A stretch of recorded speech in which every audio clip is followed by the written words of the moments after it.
Welcome to the Narrow Path Podcast. Conversations about things that really matter. Theology, faith, family, community. With Kuya Doy, Pastor Angel, Brother Mark, and Engineer Lou. Weekly episodes Thursday, 7 p.m. on Facebook and YouTube. The Narrow Path Podcast. Yan, meron na daw. Sundays ka. Ayun. Hello, Glenn. Glenn, Magandang gabi. I hope you're feeling better, brother. Okay. Sige. So, again, guys, 1, 2, 3, go. We're live! Welcome to the Narrow Path Podcast with Kuya Doy. Pastor Angel, and Correct. Okay, guys, kung nakikita nyo, iba na naman ang ating venue. Bakit, Pastor? Kasi ganun tayo ka-bless. Yun, bago venue natin, kasi ganun tayo katindi. Yeah. Pabago-bago. Dahil kasi last time nasa tayo, Beehive.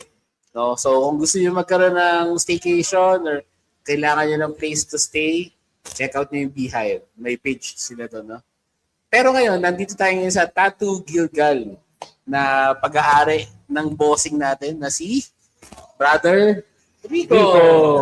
Sabi kasabihan nga, Hindi ka mayaman kung hindi ka kayamin. Yeah, boy. Alright. Okay ba yung audience natin dyan? Live audience. Sarap tayo 400 Tap kayo. na nanonood ngayon ng live. 400,000 na. 400,000 viewers. Ayun. Tito JP, magandang gabi. Ayan. Then, nandito tayo ngayon sa tattoo shop ni Brother Dico. Brother. Sana ako, brother. Ito kasi. Ayun, si Brother Rico ay ikalawang, ikaw magkwento. Pang-tattoo shop na to. Sa buong Pilipinas, pang ano ito, 2002. Yun, 2000. Tindi, no? Pangalawang branch dito sa Antipolo. Oo. Although meron kaming isang branch sa Marikina pero hindi Tattoo Leader yung pangalan. Aspire Tattoo Studio yung pangalan. Aspire. At yun yung original, no? Yun yung original. Ito fake to eh. Fake. Original din to. Original din. Original din. Nauna lang yun. Nauna lang. Yung Brother Rico, saan ba yung Yes, ma'am. sabihin mo sa audience natin kung saan yung location ng Aspire Okay. tsaka dito sa Alright, sa Aspire, sa Lilac Street, sa Marikina. So yung Lilac, isang mahabang street na madaming kainan. Oh, yeah. So doon yung place namin, sa taas siya ng 7-Eleven, malapit sa police station. So hindi pwedeng manggulo doon. Kasi Bawal. Bawal. Okay. So pagka pupunta doon, kailangan ba may booking muna or pwede walk? Pwedeng walk-in from 12 p.m. to 9 p.m. Monday hanggang Saturday, even Sunday. Tapos 24/7 pagka-book. 24/7, ha? grabe. Tindi. Hindi nun. Oh. So how do you make that work in 24/7? Paano siya? Kailangan advance booking sila. Okay. Either pwedeng 2 days before bago nung preferred schedule nila. 2 days. 2 days At least. at least kasi para hindi rin masagasaan yung ibang gawa ng Oo. artist. Tama.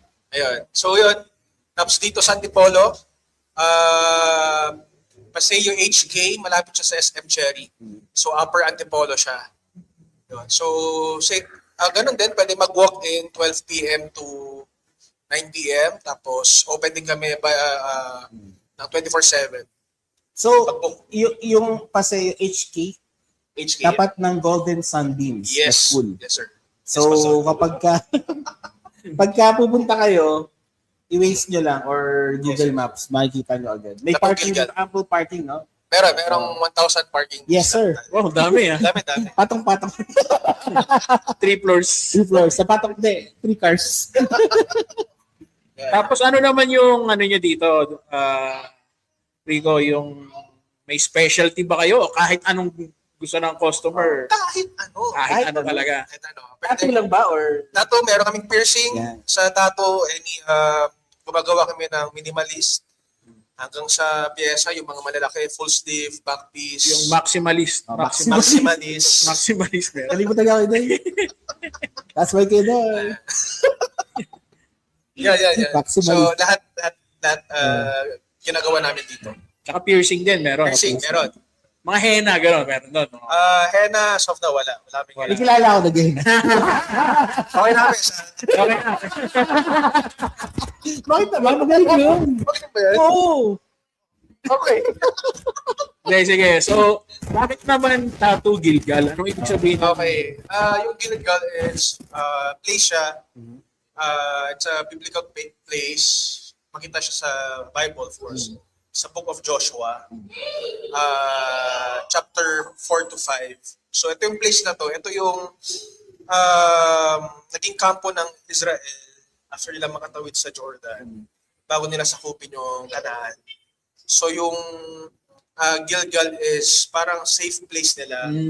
Safe haven nila. Oo. Although walang magical sa place na to. So pero ito yung basically para explain ko na mabilisan. Ito yung naging pahingaan nila. So Kaya pala napaka-restive Yes, ng yes. mood dito, no? Dito, pag tinatuan ka, makakatulog ka kasi Nakatulog ka ako eh. resting place eh. Resting. Resting place. Ganong kalupit yung mga artist dito. Mamaya makakasakta na. Mamaya makita natin sila, no? Mamaya. At meron ba kayong promo ngayon? yes, meron kaming promo since na actually 1 month pa lang kami dito sa Tattoo Gilgal. Meron kaming promo sa Minimalist. Buy one, get free one. Tapos sa mga big piece, mga medium piece, 30% off sa lahat ng 30%. Laki, ah. Yes. Laki. Ang laki. Hanggang kailan? Hanggang mamaya lang. Until Pero pong kausap, ha? this month. This month. Yes. Eh, patapos na itong month na to. Eh, Depende kung mag-extend. yes. Abangan nyo yan, guys. Mas okay na yung patapos yung promo kaysa patapos yung Oo. buhay nila. Tama na. Hindi naman alam. Dapat ngayon pa lang simulan na nila mag-book Yes, so para ma-avail nila yun. Sayang kasi, 30? Laki nun. 30%. Good Laki din nun, yun. oh. Lalo, hindi naman putyo-putyo yung tattoo dito. Ay, hindi. Bakit hindi, oh. Quality. Sabihin, kapag quality, syempre, you get what you pay for. So, kung mataas yung may value, yun din yung bibigay sa'yo. Yes. Tama. So, ilan ang artist nyo dito, brother? So, as of now, meron kaming total of, sa lahat, meron kaming total of 6 artists. May mga guest artists din. May guest artist. Yes. Just So- in case, pagka medyo na fully booked yung Oo. artist na. Ayos. Pero grabe din, no? Yung, imagine mo, from ano ka lang dati, parang empleyado ka lang. Ngayon, Oo. may ini-employ ka ng mga tao, di ba? Hindi. Ano feeling nun, na Rico? Yung sumakses ka. Na meron kang mga tarong, ano? Feeling is, mas stress siya. Real talk, ba? Real talk. Sige, siguro, isarado mo na lang yung para walang Hindi, stress. masaya. Siyempre, masaya. Ah. Masaya. Siyempre, pondo din na tutupad natin yung Kasi pinagkwento lang natin ito dati. mga bata pa tayo. Oo, Mga bata tayo. grade 1 tayo. Two. Grade 2, grade 2 tayo. Yeah. Salamat sa Diyos. Amen. Solid Day Gloria. Yes. So ano to, no? Tawag dito, hindi siya, kumbaga, hindi natin masasabi na pareha siya sa ibang shop. So kung may kaibahan siya, ano yung kinaiba nyo sa ibang shop? Dito sa Antipolo, well, madaming tattoo shop dito sa Antipolo. Pero isa siguro sa mga masabi kong pinagkaiba namin, unang-una, spacious siya. Yeah, Talaga. maluwag talaga eh. Oh. Actually, may basketball court sila dito. Tsaka sa likod may soccer field kami. Yun. Pero maluwag siya. Saka high ceiling. Yan. So, hindi ka claustrophobic. So, yun. Malinis, syempre. No, of course. Hindi siya yung usual na tattoo shop. High standard ng Yes. cleanliness. So, yun naman Hygiene. yung goal natin. Yes. Idol. Siguro, actually, meron may nagtatanong eh. Si kapatid na Bridget, Pahali. Dami na nga yun. Sabi, pwede po ba yung tattoo na tulip? Pwede. Pwede. Actually, ito, yung isa kong tattoo. Yan. O, yan. Tulip yan. Tulip. Oh. Pakita nga natin, engineer. Nagbabalat pa eh. Bagong enhance eh. Tapos, mostly ng mga sa braso, mostly ng mga tattoo sa braso. Mga Christian tattoo. Oo. Christian theme. Siguro ito yung magandang tanong. Since nandito naman tayo sa topic na to, tayo mga Christian tayo, di ba? Yes, yes. And mga Reformed Baptist tayo. Pero siguro ang isang malaking tanong dyan is, pwede ba talaga yung magpatato ang isang Kristiyano? Na lalo na, kasi yung iba sinasabi, Kristiyano ka na, dapat di ka na magpatato. Kung marami ka ng tato, dapat di mo na dagdagan kasi nga, na-save ka na or whatever. Pero bakit hanggang ngayon, obviously tayo, tuloy-tuloy tayo nagpapatato, di ba? Hindi ba siya biblically bawal o ano ba yung ano nyo doon? Siguro, sige, Sir Rico muna sumagot kung ano yung batas ni Pastor. Syempre. Syempre, as a Christian, para sa akin, hindi siya bawal talaga. Although, meron sa book of Leviticus na bawal ng balat or whatnot, pero hindi siya Kumbaga iba yung konteksto nun. iba yung context nun. Para sa ibang panahon, sa ibang tao, Yes. hindi para sa atin ngayon. Hindi para sa atin. So, bilang Kristyano, nakadepende siya kung anong, hindi siya bawal, pero nakadepende siya kung anong pinapatato mo. Tama, So, tama.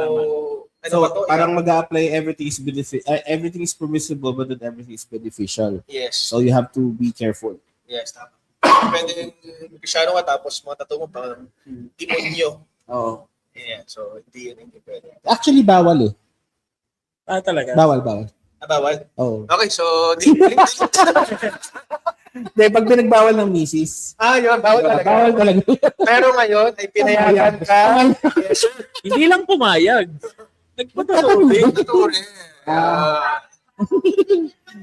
Shout out pala kay Amor. Happy 6th anniversary. We had our new tattoo. Ano siya? Wedding band. No?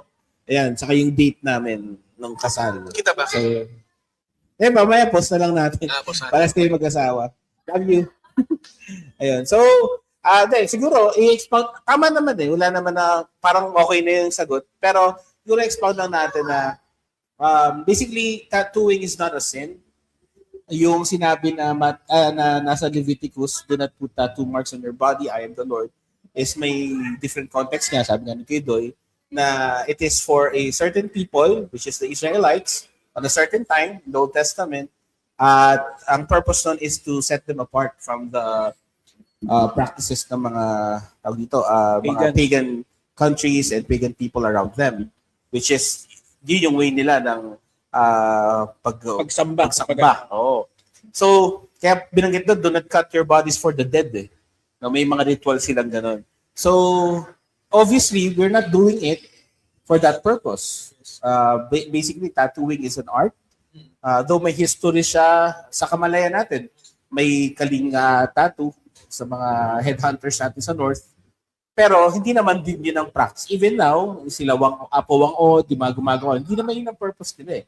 So, doon na pupunta sa ano na ba ang purpose ng tattooing ngayon? Well, basically, it's a form of art. It's a legitimate form of art, just like painting, music, yeah. So, as a Christian, in our Christian liberty, kasama yun, no? Pero, again, kailangan mag-ingat. So, kung, syempre, parents, very important yun, no? Kung nasa poder ka pa ng magulang mo, at minor de edad ka, wag muna. No, una-una, dahil bata ka pa, hindi pa ganun ka mature yung mind mo, baka ipatato mo niya SpongeBob and then a few years pagsisihan mo, di ba? So you have to really think before you ink. Ika nga. So kailangan natin i-consider yun. Tapos, yun nga, sabi ni Brother Rico, kung magpapatato ka, dapat meaningful. At least, not necessarily all about faith, pwedeng family. Basta yung nakakapag, hindi siya yung walang meaning lang. Yung parang wala lang. Kailangan merong deeper meaning behind it and pag-isipan talaga. Pag-isipan siya ng mabuti. So if you have questions, ask your parents. Actually, ito meron. Si kapatid na Ann Righteous One. Good evening, sir. Pwede ba ako magtanong? Sige po, pwede po kayo magtanong. Mag-comment nyo lang. So, actually, number 1. Okay na pala. I-post mo lang yung tanong mo para ano. Ito, si Pastor Rendel. Shout out Pastor Rendel sa Salgado. Pwede po basta maganda gawa.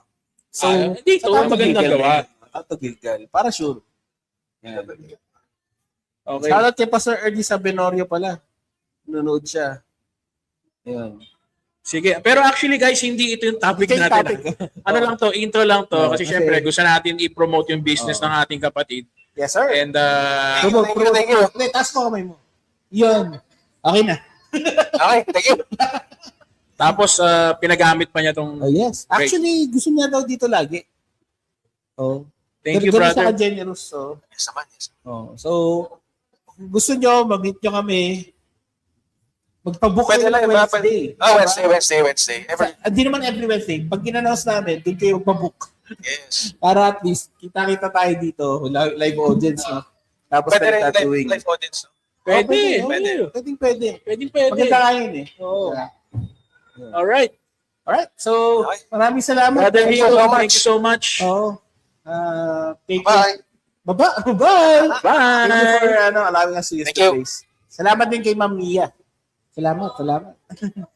Sige Alright. guys, closing prayer na tayo. Tapos na. Hindi, so sige, bago tayo magpatuloy, iba talaga yung topic natin ngayon. Yes, sir. Sumasang-ayon sa buwan na to, di ba? Oh. Ito ngayon nakakatawa eh. Hindi siya, kasi itong buwan na to, maraming celebration, di ba? Merong una-una, ako para sa akin, ang pinaka-importante, Independence Day, di ba? Nung June 12 yun. Tapos meron tayo nung mental health month, ba? Father's Day. Father Days. Oh, Father's Day. Tapos, syempre, at meron din tayo yung pinaka-topic natin ngayon, yung Pride Month. Diba? So, Pero bago yun, teka muna. Baka ko na makalimutan natin. Brother Mark, di namin siya kasama. Ay, Shoutout oo, sa iyo, nga pala. Brother Mark. We're praying for Sister John. Ingat kayo dyan. Magaling And hopefully, kayo. maka-join sila sa susunod, no? tama. Oh, hopefully. At shoutout kay Engineer. Nandito ngayon si Engineer. Yes. Kaya ang ganda ng production natin. Tsaka nga pala, para sa lahat ng mga daddies dyan, Yes, mga kabalbas yes, sir. natin, Happy Father's Day po sa inyo. Happy Father's Day. Nawa ay maging masipag tayo lahat. Yes, at healthy. Healthy. Yeah, healthy. Yeah, yung healthy, Yeah, healthy. healthy lifestyle Healthy tayo. lifestyle. May healthy lifestyle. Okay, Happy Father's Day po sa inyo lahat. Alright. Alright. Ayun. Sige, closing prayer. Sige. Bago na ito, meron tayong 29 viewers Yes, sir. ngayon. Siguro kamustahin muna natin sila and then ano na natin yung topic natin. No? Sige, so unang-una, ito si Brother RJ. Ang nauna dito si Mikey. Mikey, Magandang gabi sa'yo. Pride Month. Brother Dixon Valenzuela. Yeah, shout out. Good evening. Brother RJ De RJ Vega. De Vega. Shout out Yan, to you, Sunday brother. Skull, si Brother Brother Glenn. Glenn. Shout out. Shout out sa inyo, brother. Pastor Rendel, Selgado. Shout out po. Ito si Tito JP. Shout Gandang out. gabi. At yung Greek name, hindi ko mabasa. Shout out sa iyo, brother. Irvin. Si Irvin Brother Maceda. Irvin. Shout out. What's up mga kabalbas? Uy, watching from Qatar. Qatar man. Hindi. Qatar talaga yan. Nasa Qatar si brother Irvin. Ito si Brother PJ. PJ! Salamat ulit. Last topic, no? Oo. Panoorin nyo kung hindi nyo na-catch yung topic namin. Ano ba topic natin? Yung Pragmatism. pragmatism. Oh. Check nyo yung Episode live. nun, I-upload 2 din weeks natin ago. sa YouTube. Brother Christopher from Bacolod. Kita Yes, kita sir. dyan sa July 24. July 24. Meron 24. kaming tour dyan ng Blood by Blood sa Bacolod. Yes, sir. And then 25 sa Iloilo. Kaya yung mga kapatiran dyan, kita-kits tayo dyan. Shoutout din kay Brother Xander Cruz from Apalit, Pampanga. Mga Kapampangan, magandang gabi sa inyo lahat. Yung misis ko po, saan nga ba? Hindi, maka-baby. Maka-bebe. Yung sa akin din, Oh, sa'yo, taga Lubao. Lubao naman. Tagal na asawa natin. Oh. Ayun. Ayan. Alright. Sister Bridget, Gandang gabi, Daniel Dayawan, hometown Antipolo. Yeah, boy. Yes, sir. Yan, si Brother Mark Joshua, magandang gabi. Yun, si Brother Joel from ARBC. Magandang gabi, bro. Mga kapatid sa ARBC, magandang Brother gabi sa inyo. Darrell and Brother Chan. Oh, si Pastor Sai, humabol. Magandang Pastor gabi. Simon, sayang oh. Pastor Simon. Habol ka, nandito pa kami, kakastart lang. Kamusta daw mga pogi? Pogi pa rin, I guess. Ito, hirap nang magpakapogi. Alright, sige. So, Sige, simulan natin. isa na natin, no? Hindi napaisip ako eh. Hindi pa tayo nagkakamustahan eh. Nga pala. Kamusta ka muna? Ako okay naman, Pastor. Very hectic yung... Hindi naman hectic. Very busy yung week, last week. Maraming mga karanasan. Bagong karanasan. Nakakapagod, pero sobrang saya din. Alam Yes, mo yun? sir. So mga hindi nakakaalam, nagbabanda po kami, yung Bought by Blood. Tapos nagkaroon kami ng isang malaking gig sa Marikina Sports Center, yung sa Numinous. Yan, Shout out Numinous, maraming Sir salamat po. Tribal Shout out. Philippines, maraming salamat din. Kaya napakagandang experience kasi malaking event siya eh. Yes, sir. And by God's grace, we were able to share the gospel. And I think it's safe to say na naging viral yung clip. It is. Hindi naman sa pinagmamalaki natin, pero I guess ganun Providentially. kumilos ang providentially. Ang purpose naman talaga ng banda natin is to share the gospel, and eto na yun, guys. So, salamat sa lahat ng nanalangin para sa banda, no? Appreciate namin yung prayers and support nyo, guys. Sobra. Ikaw naman, Pas, kamusta naman ang ano mo? Halos similar naman yung karanasan natin. Parehas. Maganda yung na-expose yung band sa malaking event sa Numinous, at masaya rin tayo nga kasi nagawa natin yung purpose to share the gospel. Namatay? Ito, sorry. Ayun. So, ano ba? Anniversary namin.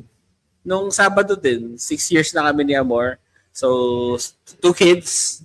Si 7 ay 4 years old na sa September. Si 8 naman, 7 months na. So, nakakatuwa. Sobrang blessed na 5 years old na pala si 7 sa September. Yan. So, napakabuti ng Diyos na sinsustain tayo. Tapos, syempre, salamat din sa Diyos sa biyaya niya sa health kahit pa paano. Kanina, nag-walking tayo. In preparation nga para sa kasi may tour tayo sa Bacolod and Iloilo, and honestly kailangan natin maging healthy. It's gonna be really tasking. So pray for us as we prepare for that. Ayun. So siguro yun lang muna. So, church, syempre masaya. May mga series tayo ngayon about soteriology. So bumabalik tayo sa mga ibang topics na maaaring na-miss ng iba. So yun muna sa ngayon. And ito, second episode natin after a long time, no? Sige, dahil doon, punta na tayo sa pinaka-topic natin. So, topic is about Pride Month, and alam ko napaka-sensitive dito because polarized yung tao dito eh. Kung ano ba talaga, dapat ba sineselebrate ito o hindi. Pero we can say na as Christians, may malinaw tayong standpoint dito. Bago yun, Kidoy, sa kamalayan mo, ikaw mismo, ano yung masasabi mo basically dun sa concept ng Pride celebration?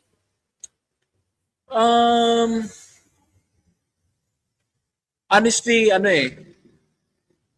ito, syempre bilang Kristiyano nga, I believe na kasalanan ang homosexuality. Kasi malinaw naman na sinabi sa Bible yan. But then again, it doesn't mean na, syempre, personally, marami akong mga kamag-anak, marami akong mga kaibigan, mga mahal sa buhay na ganun yung orientation nila. Diba? Doesn't mean I hate them, pero it's actually quite the opposite. Dahil nga mahal ko sila, I need to let them know na hindi tama yung lifestyle na yan, and merong naka-akibat ba yung term?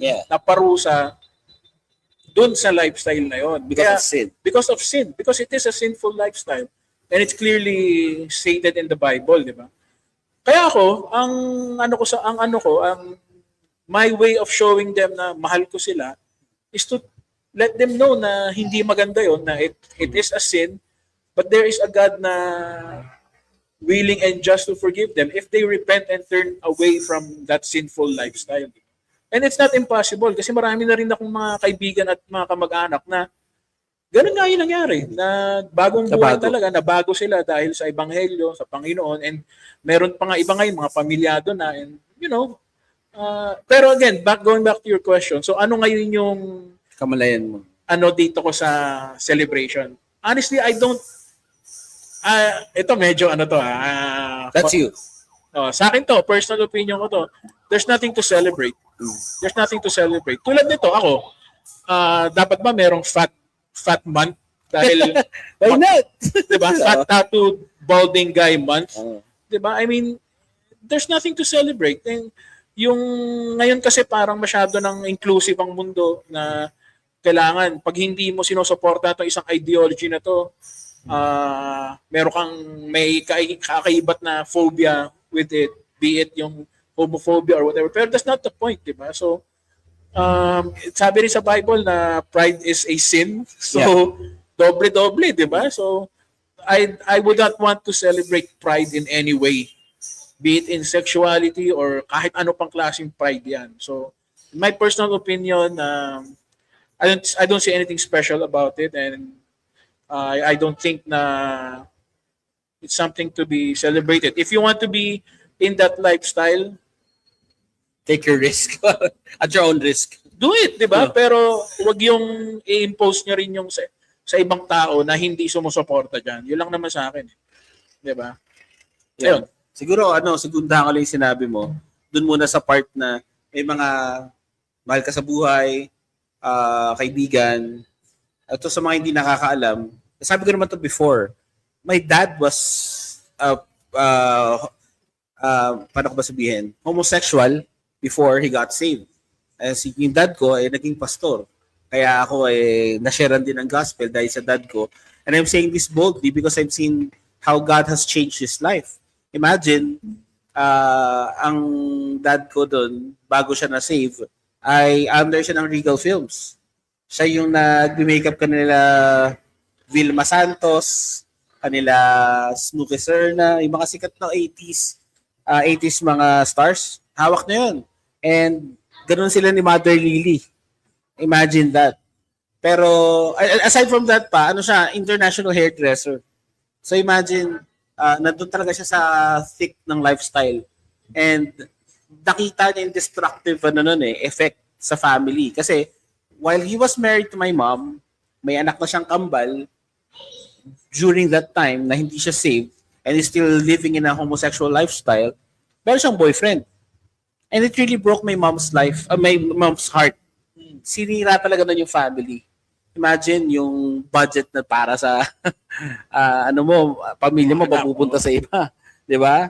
So may mga ganong eksena na talagang kung hindi gracious ang Panginoon, yung ganong lifestyle, sisirain talaga yung buhay mo, sisirain yung family mo. And siguro kung magiging honest lang yung mga nasa ganong lifestyle, sabi nga ni si Jordan Ravanes mag-post nun. Jordan, correct mo if I'm wrong, LGBTQ is a religion of death. Sinabi niya.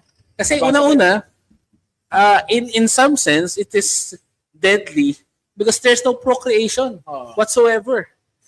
Pag nagsama yung dalawang lalaki, hindi sila makareproduce. Yung dalawang babae, pag nagsama, hindi makareproduce. And sabi ng iba, di magkampon. Diba? And that's not reproduction. No? And so yun establish ko lang na hindi na bago sa akin to. Yung dad ko, ganun yung life niya before. But he got saved. Nabago yung buhay niya. Ngayon, may apo na siya. No? May mga apo na siya. Papatuloy pa rin siya sa ministry. At I've seen kung paano yung pagbabago ng Diyos sa isang tao na sinasabi niya, I was born this way. But the scripture says, Jesus Christ said, you must be born again. And that's the point. if you say that I was born this way, I'm a man trapped I'm a woman trapped in a man's body, you have to be born again. Because you cannot live a life na wala sa katotohanan. At kung mumuhay ka, ipipilit mo yung ganun, magkakasala ka sa Diyos. Kasi ganito minsan yung mindset Wala naman tayong inapakang tao. Diba? Wala naman tayong inapakang tao na ginagawa natin na masama. Kahit hindi tayo umaapak sa tao, pero yung kalooban ng Diyos, yung sinasalungat natin, yun ang problema. Dahil sa Diyos tayo mananagot, hindi naman sa tao lang. No? So, ayun. So, siguro doon muna tayo. Pero, since ang topic natin, Pride Month, siguro balikan lang natin yung ano bang roots, bakit siya sineselebrate. Kasi back in the day, syempre, tayo naman nangihiram lang tayo sa US sa West, di ba? Doon nagsimula yung idea ng Pride Month. So, if we go back to the history, yung Stonewall Riots in 1969, ito yung mga riots na nangyari sa Stonewall Inn, kung saan yung gay bar sinugod, no? Dahil nung time na yon, back in the day in the States, talagang pinagbabawal yung soliciting homosexual relations. Bawal talaga siya. Lalo sa colored people. No? Kaya nga, rooted din siya sa so-called social justice. So, ang pinaglalaban nila nun, yung ma-practice nila yung lifestyle nila, which is homosexual lifestyle. So, kung babalikan natin, tama ba? Kasi mga pulis yung naghuhuli sa kanila Tama ba na hulihin sila ng pulis dahil sa ganung lifestyle? Diba? Yun yung argument. So, nung nagkaroon ng panghuli, usually nag-disperse lang sila Pupulasan sila. Pero at that time, in 1969, sa Stonewall Inn, lumaban sila. So, nagkagulo. At kumalat yun at yun na yung naging president nung Pride Month. O doon nagsimula yung kamalayan nun. Si Marsha P. Johnson, yung isa sa mga activist nung time na yun, sila yung mga kilala na prominent people doon and sila rin yung advance nung cause. But if you would look into the life of these people, yung nire-research ko siya, parang pagtitignan natin, para siyang hero ng people who are marginalized, na na-strip off ng rights nila, so to speak, sa kanilang pananaw. Pero pag titignan mo, yung buhay nila sa kaduluduluhan, they suffered the consequence of their lifestyle. Why am I saying this? Alam ko may stigma yung yung HIV/AIDS pagdating sa homosexuality. And I can say na hindi natin maaalis yun. Dahil yung mga founders ng Pride Parade, ng movement, doon talaga nakakapit. Even, yung nga si Marsha P. Johnson, transgender siya, eventually, he succumbed from the AIDS sickness. Hindi kinamatay niya. Hindi na siya naka-recover. So, imagine yung bigat nun, no? Yung namuhay ka ng ganung buhay tapos eventually you will also yung bang maano ka rin, no? Mag-suffer ka din sa consequence. So, what are your thoughts doon, no? Ano muna sa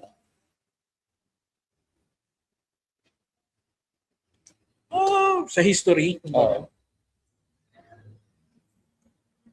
Well, I guess kung ilalagay mo yung sarili mo sa posisyon ng mga people na to, in their minds, hindi naman in their minds, they were fighting for something na tinatayuan nila. Which is siguro, pag tinignan mo sa isang banda, it is a noble thing to do.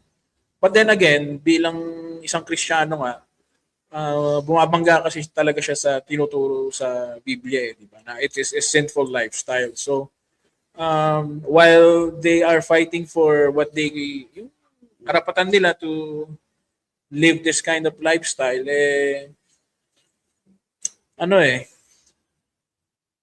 mahirap siyang yun nga, bilang Kristiyano nga, hindi siya katanggap-tanggap basically. Parang yun lang yung ano ko doon. Ano ko lang pala, may mali akong nasabi.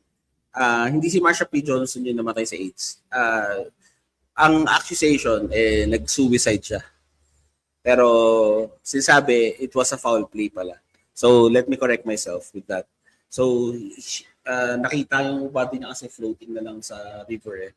So may pagtatalo kung dahil pa sa tinatayuan niya kaya siya pinatay.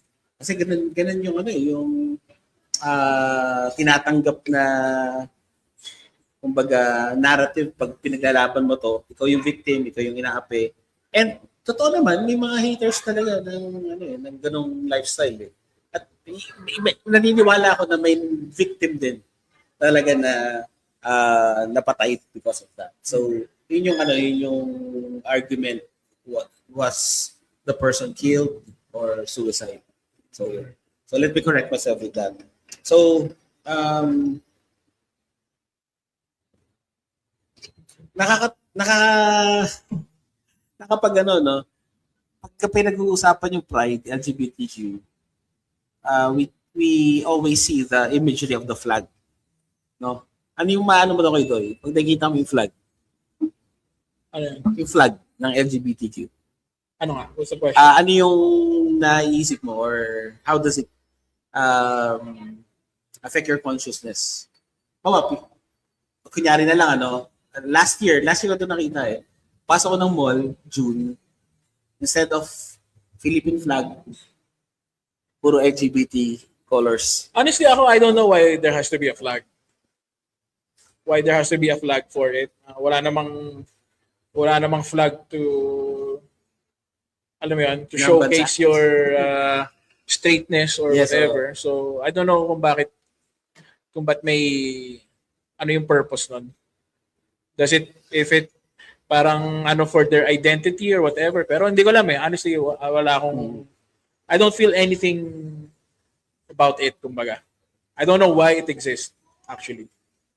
Pero trivia lang sa mga manonood, nung creation ng rainbow flag in 1970, ito yung mga represented color. Bawat color, 8-stripe flag yun eh. Bawat color, binire-represent siya. So una yung hot pink. Hula mo, ano yung sabihin ng hot pink? Ikaw na magsabi. Hindi, ano lang. Ay, binabasa ko eh. Ano ba? Basa ko na. It talks about sex. No? Yung red, life. Yung orange, healing. Kagalingan. Yellow, sunlight. Yung green, nature. Yung turquoise, magic art. Indigo, serenity. And then yung violet, spirit. So if you're a Christian, you're a professing Christian, and you carry this flag, parang alin dun yung naka-align sa maging Kristiyano mo and homosexual. Kasi may ganun, nag-claim na you can be a Christian and also have a homosexual. So dun pa lang, nakita mo na that if you support and carry that flag, what's up? Magic art? It doesn't make sense. Pero ngayon, may mga putok na sa social media ngayon. Maski dito sa Pilipinas, may mga simbahan na claiming to be Christian na gay, di ba? Openly na may gay marriage, yung mga union, ganyan. And itong mga so-called priests or pastors or whatever na to, nagki-claim ng Christianity, di ba? So, very dangerous thing to do. And kung kung nagki-claim sila ng Christianity and then ibabangga mo yung paniniwala nila sa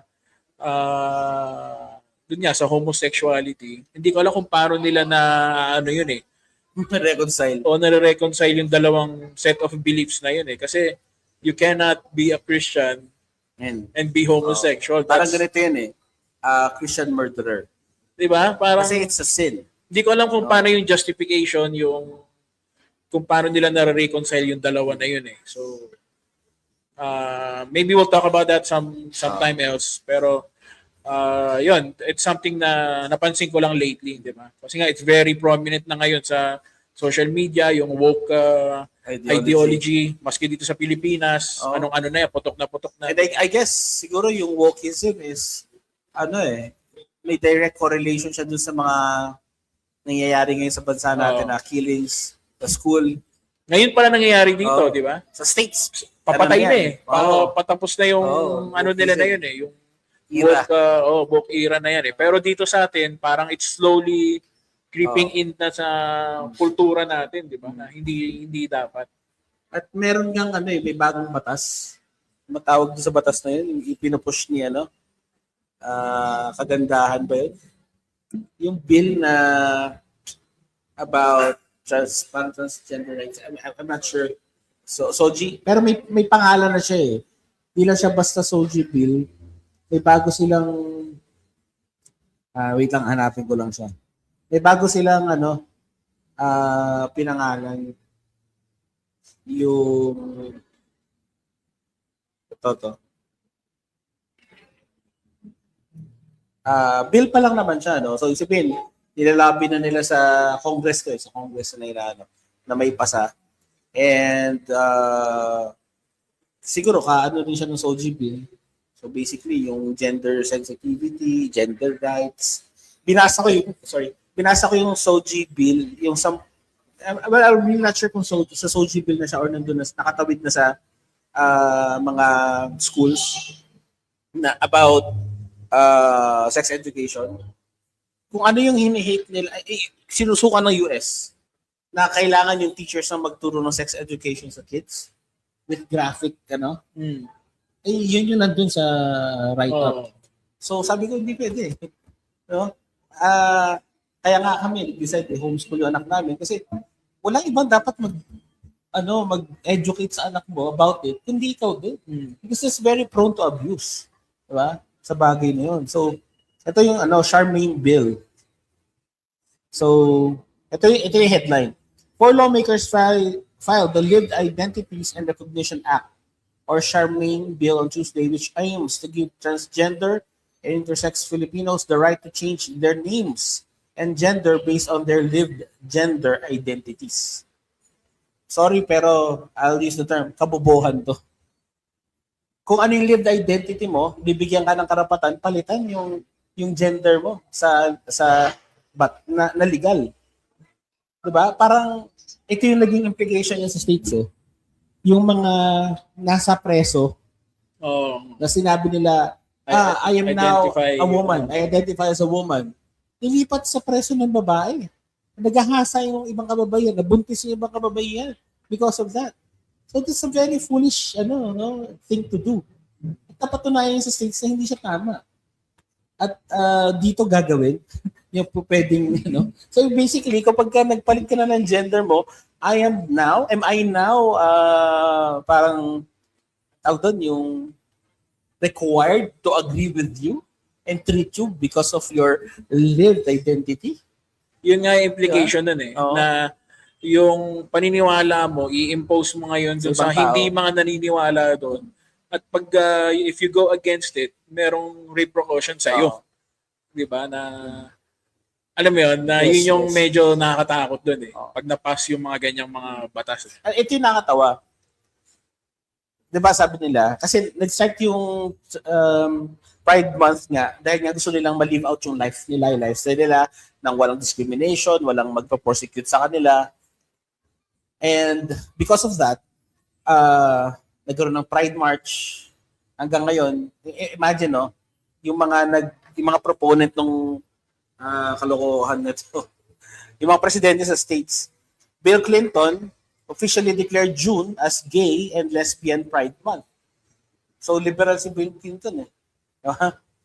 1999. After 10 years, 2009, President Barack Obama expanded it to Lesbian, Gay, Bisexual, and Transgender Pride Month. Nadagdagan na. Ngayon, sa panahon natin, hindi na lang sa US. Pati sa lahat ng bansa siguro na may ganitong awareness. Nakakatawa dito, they want freedom to express their lifestyle. Pero yung freedom nila, gusto nila absolute, to encroach other people's freedom. They want to dictate our mouth to say, ma'am, even if you're a sir. To say, sir, even if you're a ma'am. That's my freedom eh. You can't encroach my freedom just because you feel na, you're living a certain lifestyle na gusto mong impose sa lahat. Hindi yun ang kalayaan. Kaya ang dami nagagalit sa LGBTQ na iba tahimik lang eh. Pero marami nagagalit kasi nobody wants to be encroached upon. Kalayaan natin yun eh. Imagine this, pipilitin mo ako na tawagin kitang ma'am at tratuhin kitang babae. For example, you have a daughter, right? Imagine, mag-share sila ng, di ba, ng comfort room. Ngayon, may solution sila. Merong genderless comfort room. It only proves the stupidity of the thought na ba't ka maglalagay ng genderless comfort room, di ba? Ibig sabihin, alam mong hindi safe. Hindi yun safety para sa mga LGBT good. That's safety for the straight guy and straight woman. Sa totoo lang. No? Kasi wala namang yung normal na gaya. I don't think he will mess up with unless talagang may, and kung mangyari man yon, i-prosecute yung gumawa ng masamang yun. At ako pa unang magtatanggol doon sa gagawa ng masama na kung ano mang kasarian niya, babae lalaki na nag-identify sa kanyang lived identity, magtatanggol ko yun eh. Pero hindi naman dapat na impose yung lifestyle na yun or yung identity sa hindi naman naniniwala doon, diba? What do you say? Agree. Agree. Totally agree doon sa sinabi mo. And yun nga, bilang isang ama, di ba, na buti na lang din yung anak ko nag-aaral sa isang school na, hindi lang Christian school, pero reformed school, di ba? So, I'm 100% confident na walang mga woke ideology na tinuturo dun sa eskwelahan na yon. Kaya, papasalamat ako sa Panginoon doon. Kasi pero, ganun pa man, syempre, meron pa rin mga impluensya sa social media, sa marami, external factors, di ba, na as much as we want as parents, hindi natin kayang 100% na protektahan yung mga anak natin sa ganong klaseng mga exposure eh. But then again, yun nga, trabaho natin bilang magulang na i-guide sila, turuan sila na kung ano yung tama sa mali. 'Di ba? Na ibangga lahat ng bagay sa salita ng Diyos, and then yes. Trabaho natin nga na tayo yung mag-mold sa kanila, 'di ba? Ituro sa kanila kung ano yung talagang totoo. Diba? So, with that, bro, grabe yung kasi we cannot help but connect this to the HIV/AIDS epidemic. No holds barred dito. Bakit? Kasi karamihan sinasabi, hindi naman sila walang direct correlation eh. No? Wala naman talaga. Hindi yung pwede i-pin down sa LGBTQ group yung HIV and AIDS. Pero, sabi ko nga kanina si Marcia yung prominent leader ng gay rights. I correct myself, hindi siya namatay sa AIDS. Nag-suicide daw siya allegedly or pinatay. Pero may AIDS na siya. HIV AIDS na siya. So, sa madaling salita, among their ranks, ang gusto nila, ma-recognize yung ganong lifestyle and at the same time, bigyan sila ng free healthcare because of the result of that lifestyle at aware sila na wag magkaroon ng stigma. At hindi naman tayo mga bata para maging naive na truth, statistics. Tingnan natin. As of now, sa Pilipinas na lang, estimated ng DOH, yung people living with HIV, the total number of individuals living with HIV in the country has reached 252,800. Wow. 252,800. Yung cumulative diagnosis, isipin mo, 1984 yung first recorded case. Yung laboratory confirmed lang 163,454. Ngayon, yung daily diagnosis rate in our country alone, Daily, average, daily 45 to 55 new diagnosed cases every single day. Yung nagpa-check up lang yan. At sa pagkakahalam ko, Antipolo ang number 1 eh. Papunta tayo dyan. No? So, yung average monthly count, tumaas to na 1,647. 13% increase compared last year. Grabe. 13%. Ano ginagawa ng government? Diba? Supportahan yan. Okay lang yan. Diba? So, tignan natin demographic breakdown. Age distribution. Young adults account for nearly 3/4 of all new infections. 25 to 34 years old. 45% of new cases. Sipin mo na, 25 to 34 years old. Ito yung party lifestyle. Pero ito yung nakakalungkot. 15 years old, as young as 15 years old na diagnosed, 32%.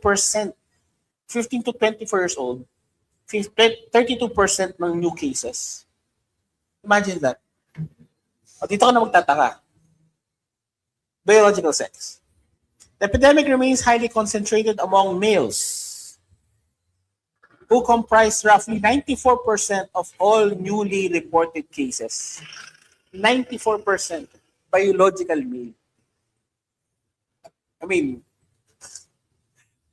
staggering, bro. Hindi na natin kailangan magbulaan kung bakit kaya puro male. Di ba? I mean, kausap ko yung isang pastor na guest natin one time. Yung mga new cases, as in, mukha silang straight, na mga ama ng tahanan. As in, mga galang-galang, yung hindi mo isipin eh. I think they don't present themselves as gay. Nagpapacheck up, lumalabas na Positive. Paano nangyari? Hindi naman sa wife nila na contract yun. Bakit? Aminado sila that they are soliciting with male prostitutes or male partners. I mean, ito siguro isang bagay na wag tayo magbulag-bulagan. You know why? Tingnan na 5 regions among the country, sa Philippines lang to 70% of cumulative cases, of all cumulative cases, sa National Capital Region, which is highest, 31%. Hindi ako magtataka, bakit? Quezon City is very safe or napaka-celebrated nila ang LGBTQ. Ang Marikina, LGBTQ. Ang Antipolo. Dito lahat yan. Malapit sa atin. So, 31%. So, Calabarzon, 17%. Central Luzon, 10%. Central Visayas Region, 7%. Davao Region, 11%. So, ito yung nakalungkot kasi imagine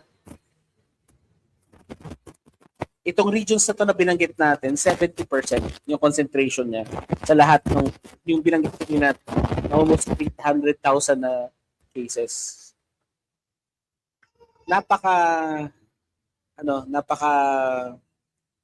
laki ng impact niyan sa paligid natin. Yung pinagtataka ko, ang dami talagang pag tinignan mo talaga, ang dami talagang mga gay di ba? Pero, and yet, parang pa rin, yung meron pa rin mga sinasabi na sila, yung parang minority ba? Yeah. Alam mo yun, na parang marginalized na sila. Marginalized na walang freedom. Walang, Kawawa sila. Kawawa. Pero pag Victims. tinignan mo nga, sa industry pa lang dito sa Pilipinas, sino ba yung mga highest paid, isa sa highest, pinakamayaman na artista dito? Vice ganda. Gay. Oh. Di ba? Yung mga Hindi lang yan. nagpapatakbo Sa na, corporate. di ba? Oh. Yung mga matataas na posisyon, sila. Di ba? Sabihin, hindi sila salat sa oportunidad. Pantay. Hindi talaga. Pantay. Mas ano pa nga, pag Oo. tinignan mo nga, pag tinignan mo sa level ng, kaya sa corporate world, mas angat pa nga eh. Hindi, ang nangyayari ngayon, mas nagde-demand pa sila na mas anuhan sila, mas dito, mas bigyan pa ng favor. Kasi ngayon, hindi ka pa pwedeng hindi ka pa pwedeng, kumbaga, halimbawa, ganito,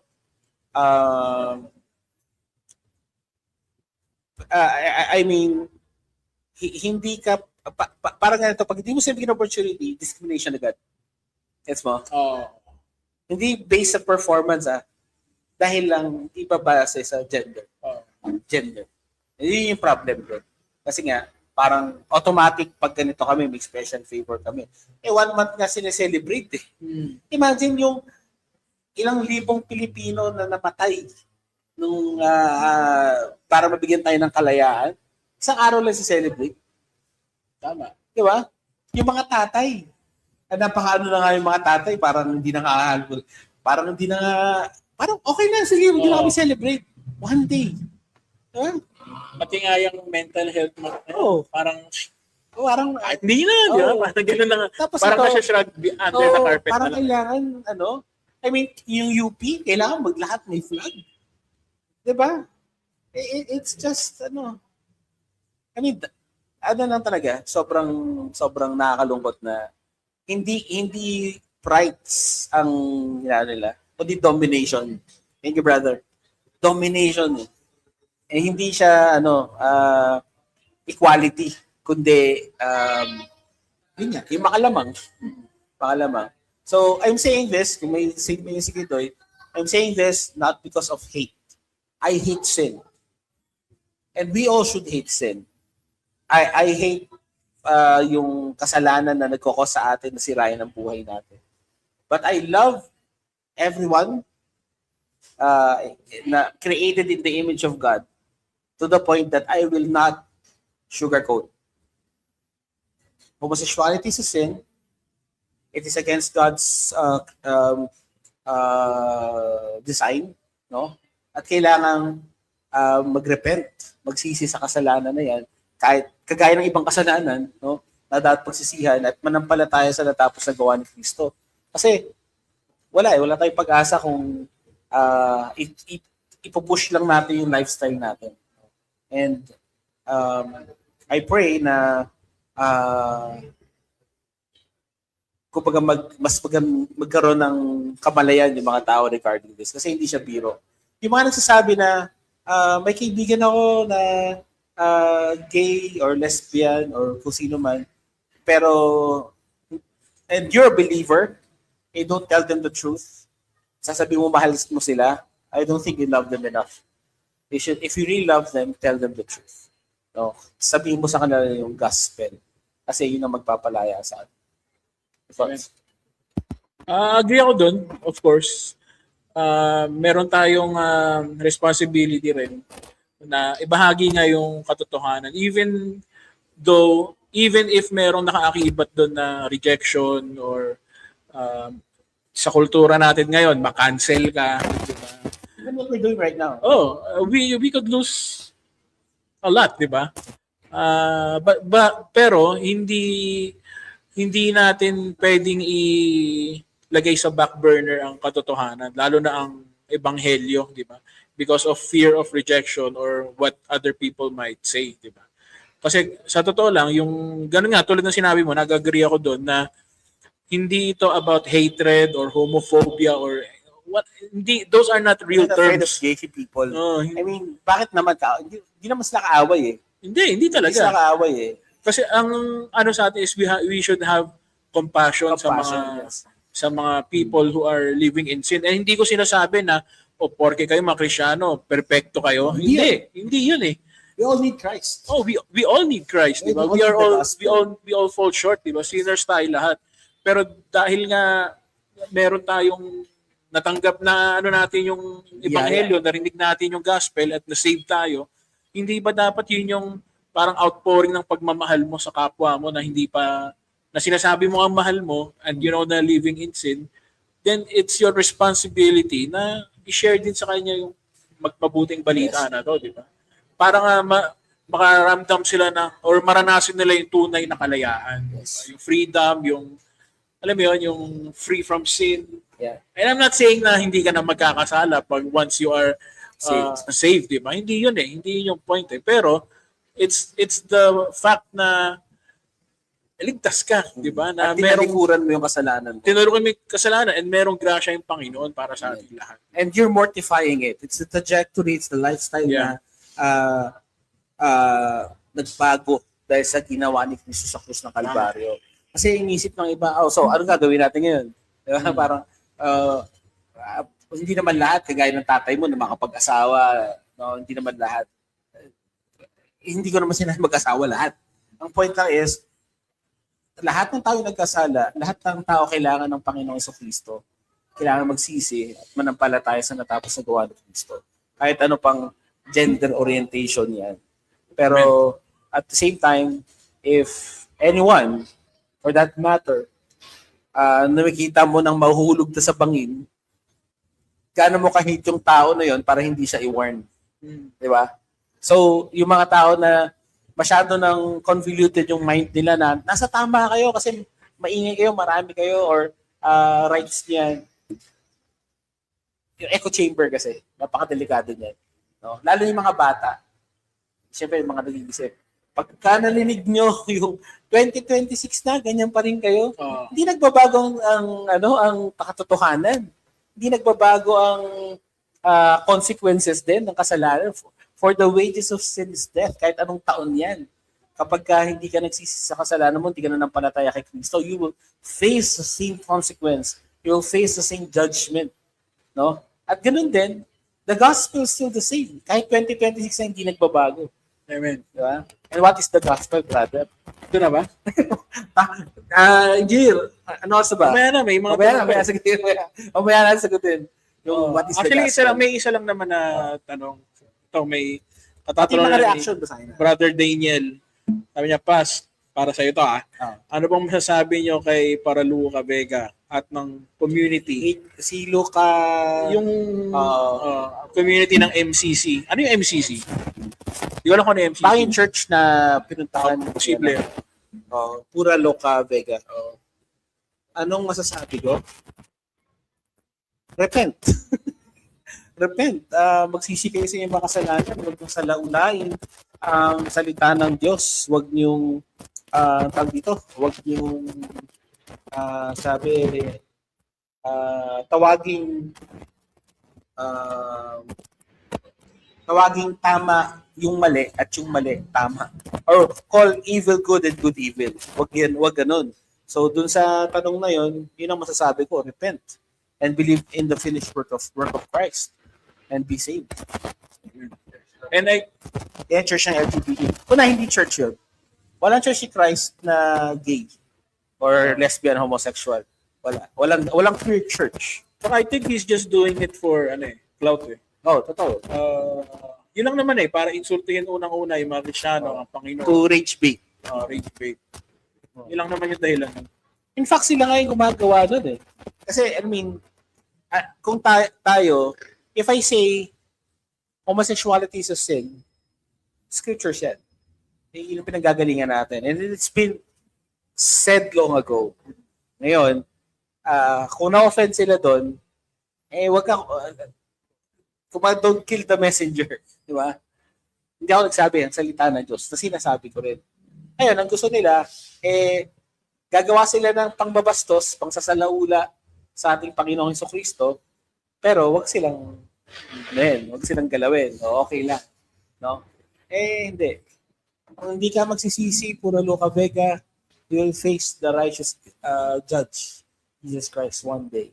And I pray na bago dumating yung panahon na yun, magsisi ka at makakilala ka sa Panginoon. At yun yung sinasabing church ng LGBTQ, there's no LGBTQ church. The Church of Jesus Christ is composed of all those who believe in what He said. in scriptures, all those whom Christ have died for, cleansed, sanctified, and one day will be risen up in the return of Christ. Yun yung church. So, ayun. Meron pa ba kayo, Doy? Wala na. Pero may mga nagko-comment din si Pastor Joel na dito, Bidieta. Pastor Gandang Joel. gabi po, Pastor Joel. Sabi niya, they seek of entitlement. Yun. Pastor Manuel din. Almodel Jr. Gandang gabi po. Sabi niya yan ang sinabi ni Rob Schneider. Ito, napanood ko ito yung stand-up ni Rob Schneider na bakit ka 1 month yung celebration. Pero sa kanila, sa Amerika, yun nga, yung sa mga heroes nila and stuff, sa mga presidente, 1 day lang yung celebration. Parang gano'n. Sabi nga niya para daw maging 1 whole month, kung panurin na lang nila yun. Panurin. Anyway. Si Pastor X nandito. Magandang gabi, Pastor X. Kaya daw makasabay, hindi ko makita yung mga comments. Sabi, marami pong bakal sa double page nyo. Wink, wink. Pastor X Lee. Nag-enjoy ka ba dyan sa bakal ng double pets? Ayun, so yun lang, konti lang naman yung mga nag-comment ngayon. Ito, may humabol, Brother Epong. Bro, sa tingin nyo po ba yung mga sa Bible nangyayari na? Ano daw? Sa tingin nyo po ba yung mga nasa Bible nangyayari na? Madami na nangyari. Marami nangyayari. Oo, marami na nangyari. Ano ba to? Partial preterist or full preterist? Basically, siguro sinasabi ni sino? Hindi ko mabasa eh. Brother Epong only. Si Epong pala ito eh. Epong, tagabi. May mga nangyari na, may mga mangyayari pa. And we are not that too concerned sa mga sinasabing signs of the times, yung mga gera, yung mga yan. Sinabi yon hindi para bantayan natin yung mga pangyayari. Ang dapat bantayan natin, yung sabi ni Aklas, bantayan natin yung mga sarili natin. Ibig sabihin, live a holy life. Na anytime na dumating ang paghuhukom, ready ba tayo? Kasi maraming naghahanda sa mga signs. Yung sabi, gera, wars, rumors of wars, yung mga ganon. Lumindol, ito na yung sign. Ilang taon nang lumilindol Diba? Kung bilang Kristiyano, hindi yun ang focus natin. Ang focus natin, sabi doon, occupy until He comes. Gawin natin yung dapat mandato natin gawin, which is to believe in the finished work of Christ, be involved in the church, at gawin yung Great Commission, which is to share the gospel to all nations, baptizing in the name of the Father, Son, and the Holy Spirit, at teaching them to obey. So, kailangan involved tayo sa kingdom work, which is, you have to be part of the body of Christ. You have to be a member of the church. You have to have a healthy, thriving spiritual life dahil connected ka sa isang iglesia at naglilingkod ka sa Panginoon. So, yun. I will not lose sleep. Yung sinasabi ng the big one, yung the big one, temporal lang yan. Temporal life lang pwedeng kitilin yan. Pero ang paghandaan natin, yung the bigger one, yung pagbabalik ni Kristo. At hindi naman natin alam kung kailan. So, ang philosophy dyan is, live like you are living. Parang paalis ka na, pilisan ka na sa mundong ito na anytime pwede ka nang mamatay or pwedeng bumalik ang Panginoon, kailangan handa ka. Amen. Okay. Yeah, so medyo Pastor George. Si Pastor George. George. Hindi ko makita kasi. Lalantad na daw siya. Pinubo ko dun Pastor Hindi, joke lang. Ilantad mo na. Alright. So, i-guess namin kayo ulit mga pastor. Buibera lang kami. So yun, siguro dito natin, okay ba? Hindi natin tapusin yung discussion. Alam ko, maraming maaaring magalit or ano man. Yan talaga. Pag sabi ka ng katotohanan na masakit at hindi siya popular eh. So, handa naman tayo dyan. Handa tayo dyan. Ano? Anyway, any last word before we answer the question? Hindi, siguro question, why are you gay? Hindi, I think nasabi na natin lahat eh. So, I'll leave it at that. And yun lang. Kung Kristiyano ka, tayuan mo yung katotohanan. Huwag kang matakot. So, what is the gospel? Ito, the gospel. What is the gospel? So, we've been talking about the gospel. We've been trying to live kung ano yung as Christians, and simple lang naman eh.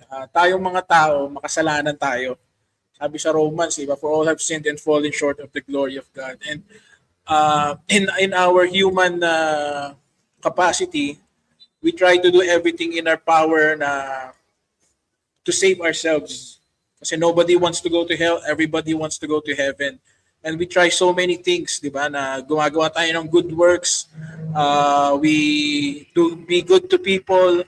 Pero lahat ng mga bagay na to is futile, and we cannot boast about all of these things kasi none of these things can bring us to salvation. The only thing na pwede natin gawin is we repent of our sins, turn away from our evil lives, and believe in, have faith do sa natapos na gawa ng Panginoon sa cross many years ago. And the gospel is not a showcase, or kumbaga hindi ito mensahe about self-improvement, diba? Yan ang ano ngayon tinuturo sa modern churches ngayon na kumbaga parang life coaching, or kung paano yumaman, or whatever else na ginagawa nila to dilute the message of the gospel. But it is an announcement of what God has accomplished on the cross, diba? Yung ginawa ng sakripisyo ni Jesucristo to save the sinners and to reconcile them to Himself. So that is the gospel. Maraming salamat doon kayo, Doy. At nawa, let's live by the gospel, and with, if need be, die by the gospel. At yun lang ang iwanan natin ngayong gabi. Preach the gospel, die, and be forgotten. So maraming salamat mga kabalbas. Salamat sa mga viewers natin. If this will be the last episode, kasi ma-shutdown tayo, baka tayo for whatever reason, alam niyo na. So be it. So be it. Hindi tayo takot dyan.